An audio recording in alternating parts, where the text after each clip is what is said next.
मैं खुद जो महाराज की पदवी पे हो गया, शादियों की मूर्तें वगैरह निकालता था, जैसे कि श्राद्ध निकालना और शादी की मुहूर्त निकालना, और जो ये 13वीं 12वीं होती थी ये सारे हम कराते। मैं वैसे इस श्राद्धों का प्रचार करता था, जैसे हमारे नगर में आसपास के लोगों को बताता था कि भाई श्राद्ध निकालो, ये अपने पुत्रों की पूजा है। इसकी वजह से मैं प्रचार करता था श्राद्धों का। सुबह के दिन के वक्त हम श्राद्ध का पाठ करते थे, जैसे पितरों को भोग लगाते थे, जैसे एक हिस्सा घर की छत पर डालते थे और एक गऊ को देते थे, एक कुत्ते को देते थे, एक पक्षियों। यहाँ से मैं बिल्कुल तीर्थों पे गाड़ियाँ निकलवाता था, मैं उसका सरबराह होता था, मेरे सरबराही में वो गाड़ियाँ निकलती थी। एक दिन तो भगत जी में पंथ यात्रा करने लगा, हिंगलाज तीर्थ बलूचिस्तान में है भगत जी, वहाँ भी मैं जो पंथ जाने लगा। 500 किलोमीटर दूर है, 500 किलोमीटर हम पैदल गए थे। 12 दिन लगे थे हमारे को, 12 दिन हमारे पैर सूख गए थे भगत जी, पैर सूज गए थे। नमस्कार सर। सत साहेब। सर क्या नाम है आपका? दास का नाम केवल दास है जी। केवल दास जी, कहाँ से आए हैं आप? हम डिस्ट्रिक्ट बद्दीन, तहसील गोलारची, यूनियन खोरवा से हैं भगत जी। सर पहले हम ये जानना चाहेंगे कि आपने संत रामपाल जी महाराज से नाम दीक्षा कब ली? भगत जी हमने नाम दीक्षा सतगुरु रामपाल जी महाराज से 3 दिसंबर 2016 को ली थी। सर संत रामपाल जी महाराज से नाम दीक्षा लेने से पहले क्या आप कोई भक्ति साधना भी करते थे? जी हाँ भगत जी, हम पहले जो हमारी परंपरा में भक्ति साधना चल रही थी वही भक्ति साधना करते थे। और जैसे 3 गुणों की भक्ति में जैसे गुरु बनाते थे, ऐसे हमने भी एक गुरु बना लिया था।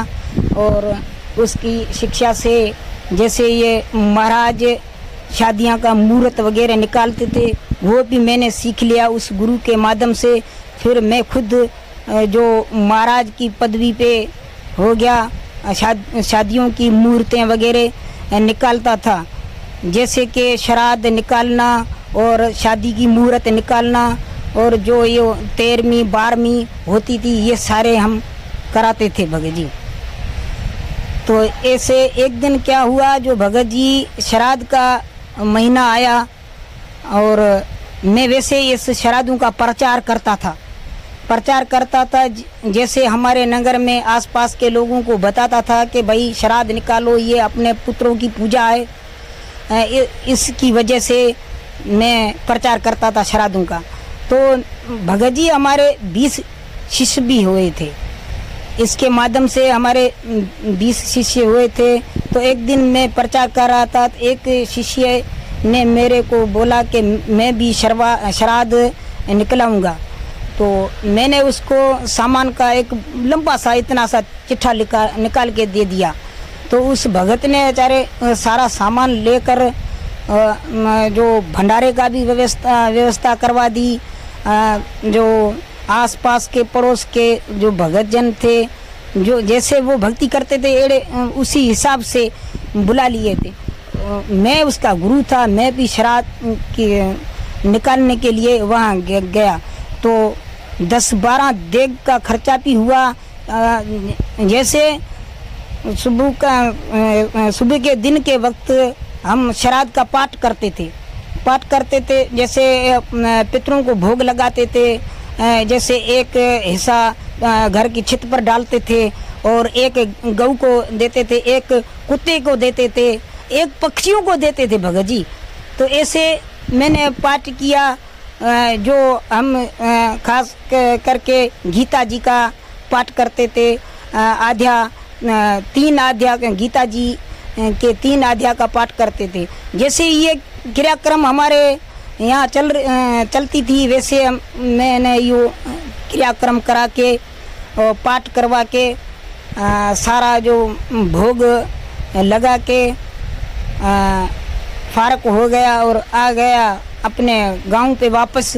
तो भगत जी अचानक मेरे को उसी भगत ने फ़ोन किया कि भगत जी, वो भगत जी तो मुझे नहीं बोलता था क्योंकि मुझे बाप के पुकारता था, क्योंकि मैं उसका गुरु था, वो मेरा शिष्य था।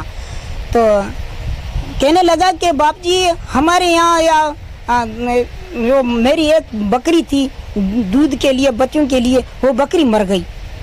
तो मैंने बस भगत जी उसको क्या बोला, मैंने उसको बोला कि भाई ये तो आपके प्रारब्ध के कर्म है, ये तो आपके भोगने ही पड़ते हैं।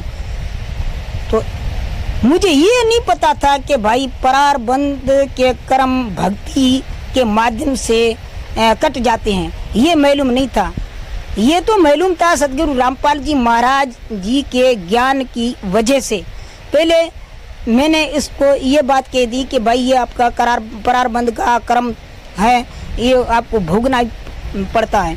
तो भगत जी, उस भगत ने मेरे ऊपर विश्वास किया। उस जीवात्मा को इतनी बुद्धि नहीं थी, इतना ज्ञान नहीं था, नहीं मेरे से उसने प्रश्न किया कि भाई प्रारब्ध के कर्म नहीं कटते तो आपने ये क्या कर दिया, शराब भी भरवाए, ये इतनी सारी पूजा भी करवाई, फिर भी जो हमारा ये नुकसान हो गया, उसने ये प्रश्न नहीं किया। क्योंकि भगत जी ये प्रश्न करने की बात क्या, जो हमारे तीन गुणों की भक्ति में हम पहले लगे हुए थे, इसी में जो गुरुजन कहते थे कि भाई ये आप प्रारब्ध के कर्म है, ये तो आपको भोगना ही पड़ता है।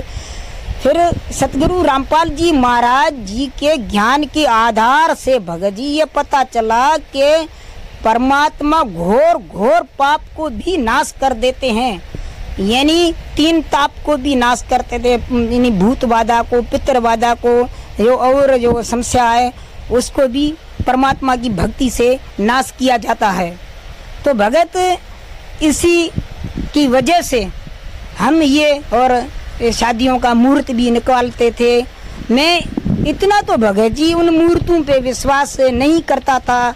ये जैसे हमारे यहाँ एक शादियों में कोई मुहूर्त निकाली जाती थी, जैसे भाई 4, 8 और 12 में जब बृहस्पति ग्रह गोचर बैठ जाता तो उस बेटी शादी अभी भी 3 गुणों की भक्ति में ये चल रहा है कि ये 4, 8 और 12 इसी में शादी नहीं करवाई जाती है। तो भगत जी दास ने उसी पे कभी विश्वास नहीं किया। ये ऐसी शादी बहुत सारी मैंने करवा दी। सर, आप जब शादी करवाते थे तो क्या उनमें आप पैसे वगैरह भी आपको मिलते थे, आप खुशी से लेते थे या वो जो है आपको देते थे ज़बरदस्ती?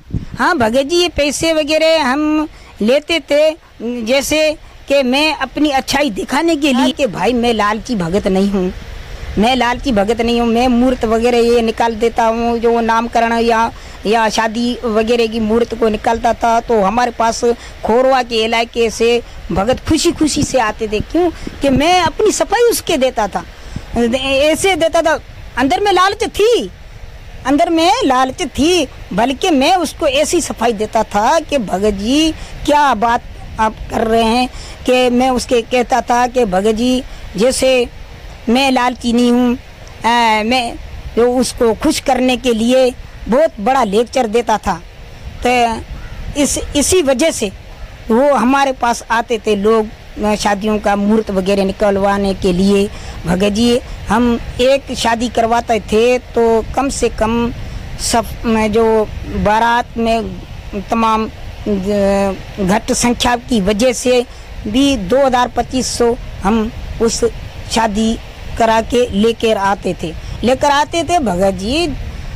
2025 या 3000 जो हम शादी मंडप से जो विवाह करा के जो लेकर आते थे, तो घर आते ही 500 बड़ा भाई ले गया, 500 छोटा भाई ले गया, 500 पिताजी ले गया, और बाकी जो 500 बचे सो मैंने खर्च कर दिया। और दूसरी मुहूर्त का इंतज़ार करता था जो कब आए वो मुहूर्त में दोबारा शादी करवा के फिर पैसे लेकर। हाँ भगत जी, बहुत सारा शादियों का वेट कर रहे थे, क्योंकि हम जो मुहूर्तें निकालते थे तो मैं मुहूर्त निकालता था 25-26 मुहूर्तें, यानी शादियों के नंबरवार सिलेक्ट कर लेता था। उसकी वजह से जो अगली मुहूर्त आने की वजह से मैं इंतज़ार करता था। वो तो इतने मैं शादियां करवाता था, फिर भी मेरे पास कोई गुजारा नहीं होता था भगत जी, कोई गुजारा नहीं होता था, क्योंकि ये पैसे आते थे और जाते थे, पता नहीं कहाँ चले गए जाते थे। सर आप जी ने बताया कि आप पहले जो है महाराज थे, शादियां भी कराते थे और जो है श्राद्ध वगैरह भी निकालते थे। तो सर आप जब इतनी भक्ति साधना करते थे तो फिर आप संत रामपाल जी महाराज की शरण में कैसे आए?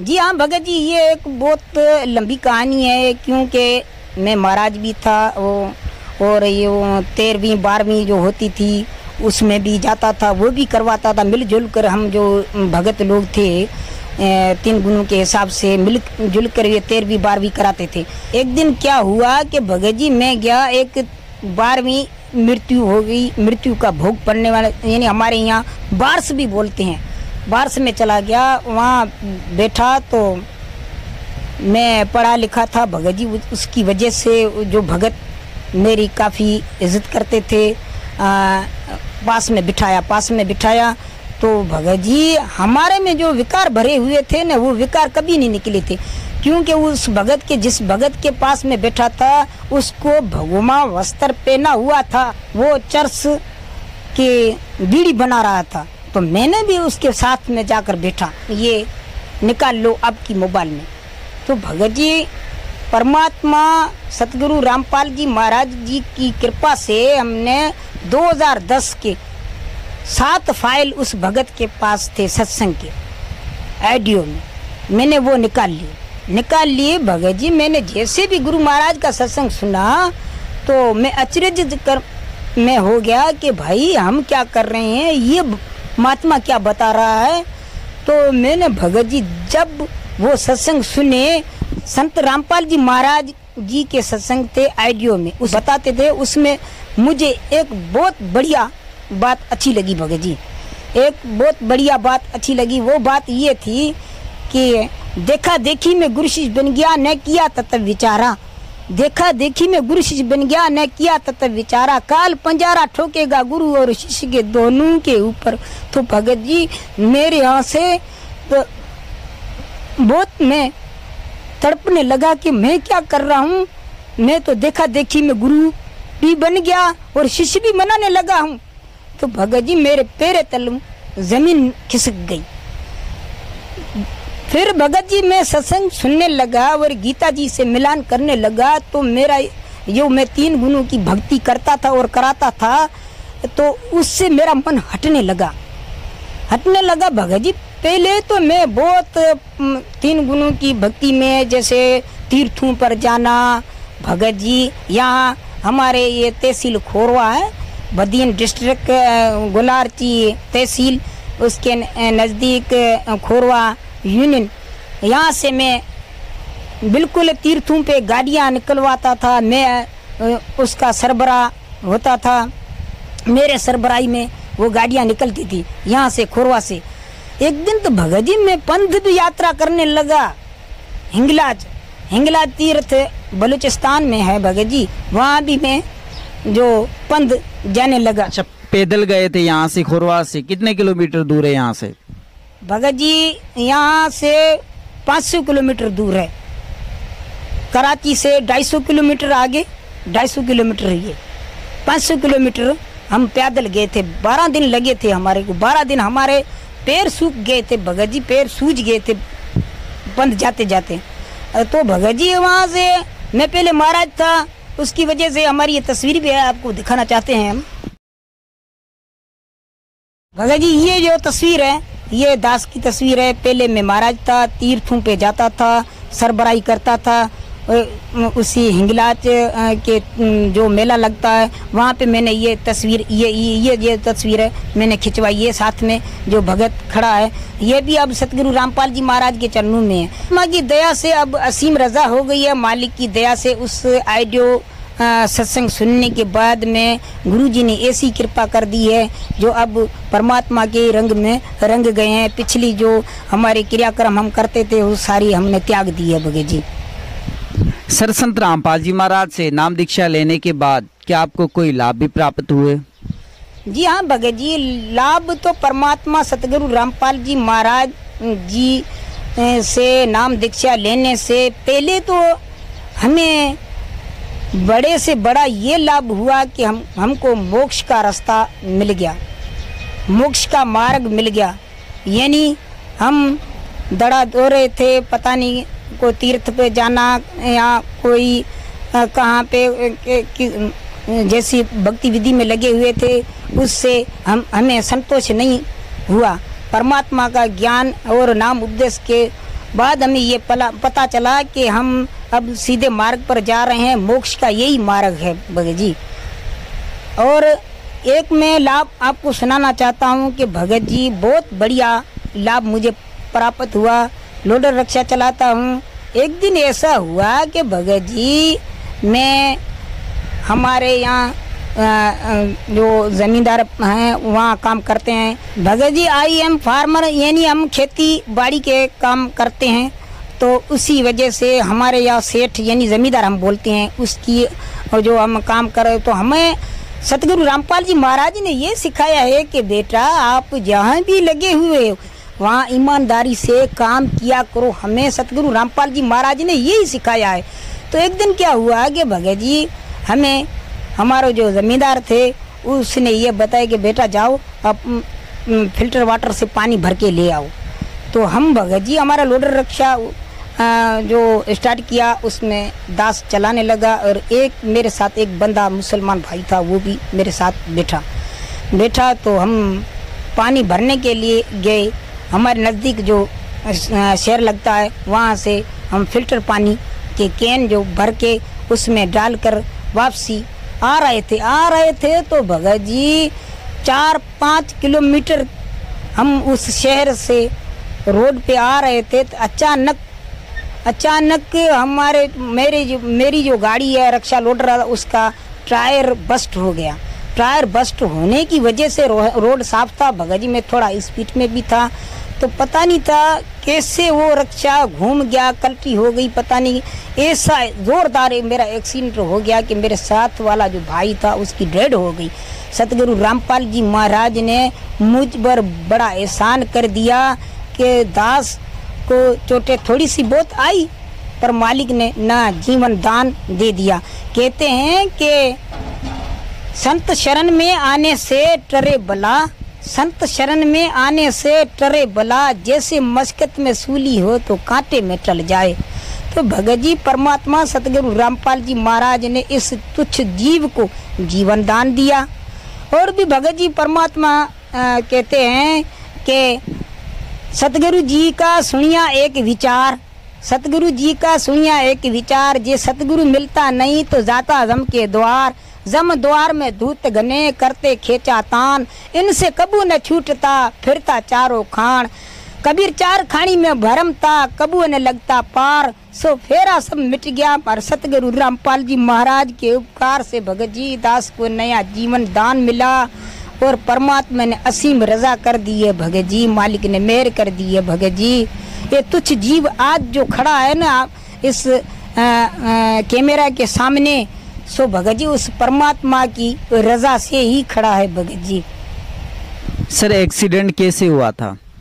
हाँ भगत जी एक्सीडेंट ऐसे हुआ था कि मैं रिक्शा चला के आ रहा था तो अचानक मेरे रिक्शे का टायर जो यानी बस्ट हो गया तो पता नहीं चला, परमात्मा की दया से ऐसे ही रिक्शा जो घूम गया तो हम दोनों को गिरा दिए। तो एक बंदा मेरे साथ था उसकी डेड हो गई। दास पे सतगुरु रामपाल जी महाराज ने असीम रजा कर दी, असीम कृपा कर दी, जो हमें जीवन दान मिला भगत जी। सर जब उनकी डेथ हुई थी तो आपको कुछ लगा भी था या आप वहाँ से जो है सुस्त होके घर आए थे? भगत जी गिरने के बाद, क्योंकि ये काल का लोक है, काल के लोक में गिरने के बाद हमें भी चोट लगी थी भगत जी। हमें ये महसूस नहीं हुआ था कि ये बंदा को इसकी डेथ हो गई है। जब मुझे रास्ते पे चलते जाने वाले लोगों ने उठाया और पानी वानी पिला के होश में लाकर वो कहने लगे कि भाई एक की तो डेथ हो गई है, तो मुझे भी होश आया कि बिल्कुल मैंने भी देखा कि भाई उसकी भी जो डेड हो गई। फिर भगत जी उस लोगों ने मुझे जो हमारे यहाँ हॉस्पिटल है वहाँ भर्ती कर दिया। यहाँ मेरी ट्रीटमेंट हुई है। यानी ये भगत जी 2 टाँके यहाँ पे लगे, ये आँख के नज़दीक, एक टाँका मेरा यहाँ पे लगा हुआ है। निकाल दिया बड़ी हॉस्पिटल में, जो हमारे बड़ा गांव है हैदराबाद, वहाँ लाल बत्ती रेफर कर दिया। जब हम लाल बत्ती पहुँचे तो वहाँ से असीम रजा परमात्मा ने ऐसी कर दी कि भगत जी वहाँ जो डॉक्टर हमें मिला वो सतगुरु रामपाल जी महाराज जी का ही शिष्या था, नेपाल दास नाम था। उसने मुझे ये गले में लॉकेट है उसको देखकर पहचान लिया कि भाई सच्चा है। तो मैंने भी अचरज में पड़ गया, मेरे मालिक ने मेरी कैसी सुविधा कर दी है। यहाँ परमात्मा का बच्चा इसी हॉस्पिटल में, उसी ने भगत जी हमारा सारा ट्रीटमेंट किया। परमात्मा ने असीम रजा कर दी। मैंने कहा कि भाई अब मुझे तो वापस लेकर चलो। वापस लेकर आए, मालिक की दया से यहाँ से सतगुरु महाराज ने हमको दया बख्शी। दया बख्शने के बाद हम घर आए। घर के बाद अब तुम आपके सामने खड़े। सर क्या आपके रिपोर्टें हैं आपके साथ? हाँ जी, हाँ भगत जी। हम